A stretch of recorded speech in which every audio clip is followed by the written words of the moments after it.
Bienvenue dans ce nouvel épisode du podcast. Aujourd'hui, nous plongeons dans la formation de l'homme, le dernier testament éducatif de Maria Montessori. Et si l'enfant n'était pas un être à dresser, mais une lumière à révéler, prenez place, ouvrez vos esprits, et n'oubliez pas de vous abonner pour ne rien manquer.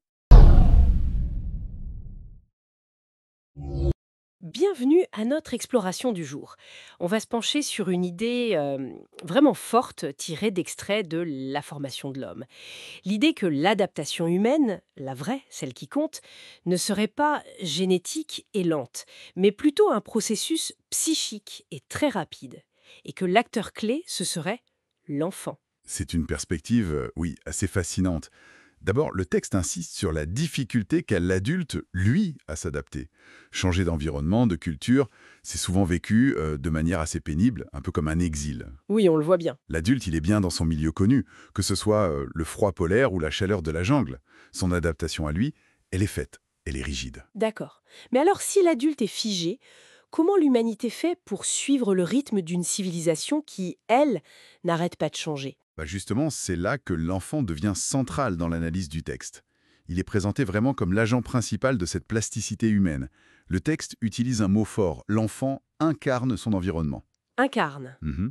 C'est-à-dire, Et c'est-à-dire qu'il absorbe, il intériorise tellement profondément son milieu, la langue, les habitudes, la mentalité ambiante, qu'il devient en quelque sorte ce milieu, pour construire l'adulte qui sera parfaitement adapté à ce lieu précis et à cette époque précise.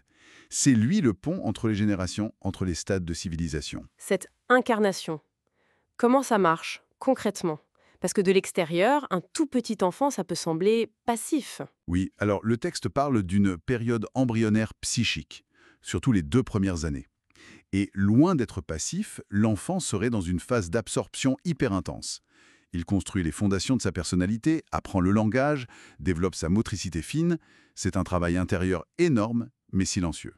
Ce qui veut dire logiquement qu'il a un besoin vital de contact direct avec le monde qui l'entoure.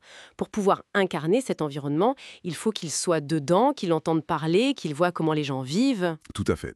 Et c'est là que le texte devient assez critique envers certaines de nos pratiques modernes. L'isolement de l'enfant, le laisser seul dans un parc, le mettre dans des structures un peu coupées de la vie réelle des adultes. L'auteur parle même d'un risque de dénutrition psychique, un manque de stimulation intelligente par le milieu ambiant. Et il oppose ça à des quotidiennes plus naturelles, comme le portage, où la mère garde l'enfant avec elle. Exactement, oui. Le texte met en valeur cette immersion constante. Être porté, être présent partout où la mère va, c'est baigner dans le flux de la vie sociale, de la langue. Même sans y participer activement au début, l'enfant s'imprègne. L'allaitement prolongé aussi, c'est vu comme maintenant un lien psychique fondamental pour cette adaptation. D'accord. Donc l'idée de fond, c'est qu'une éducation vraiment efficace, elle devrait commencer dès la naissance. Et surtout respecter ces lois naturelles du développement de l'enfant, plutôt que nos idées toutes faites, nos préjugés sur ce qu'il peut ou doit faire. C'est tout à fait ça. Respecter le rythme et les besoins profonds de l'enfant. Et ce potentiel incroyable de l'enfant, s'il est bien nourri par son environnement, ça nous amène à l'autre grand sujet de ces extraits, une approche assez révolutionnaire de l'alphabétisation. Ah oui, ça. L'idée que des enfants de 4 ans pourraient apprendre à écrire, non seulement facilement, mais avec une sorte d'explosion d'enthousiasme. Ça surprend quand on pense à l'apprentissage classique, vers 6 ans, souvent plus laborieux. C'est quoi le secret de cette méthode ? Alors la clé, c'est de rompre avec l'idée de commencer par le livre, par la lecture. L'approche décrite vise d'abord à connecter directement le son des mots, que l'enfant connaît déjà très bien, Oui. à la forme visuelle des lettres. Et surtout, on prépare la main et l'esprit séparément. Séparément. Comment ? Par exemple, préparer la main par le toucher, des lettres rugueuses à suivre du doigt, et préparer l'esprit par l'analyse des sons dans les mots qu'il dit. Papa, ça commence par quel son? D'accord. Donc on dissocie le décodage du geste graphique, au début. Voilà, l'enfant pourrait manipuler des lettres mobiles, composer des mots, comprendre le code écrit, avant même de savoir bien tenir un crayon. L'écriture manuscrite, ça devient alors une étape presque technique, qui vient plus tard, une fois que le lien son-symbole est bien acquis et que la main est prête. Et la lecture, dans tout ça, elle vient comment ? Elle découle assez naturellement de cette approche, selon le texte. Une fois que l'enfant sait écrire avec ses lettres mobiles, Lire ce qu'il a écrit ou ce que d'autres écrivent devient plus simple.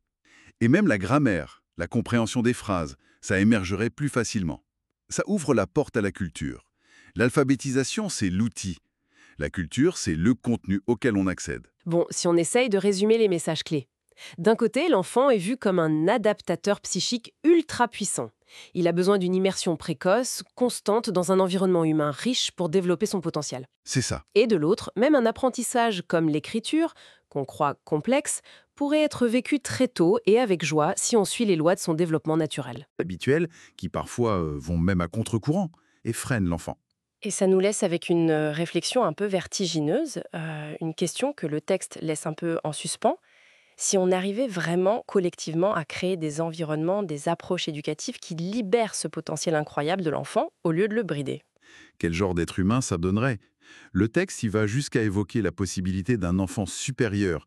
Attention, pas au sens élitiste, mais au sens d'un enfant dont les capacités, peut-être aujourd'hui cachées ou étouffées, seraient pleinement épanouies. Des capacités vraiment adaptées aux défis immenses de notre civilisation actuelle qui est si complexe.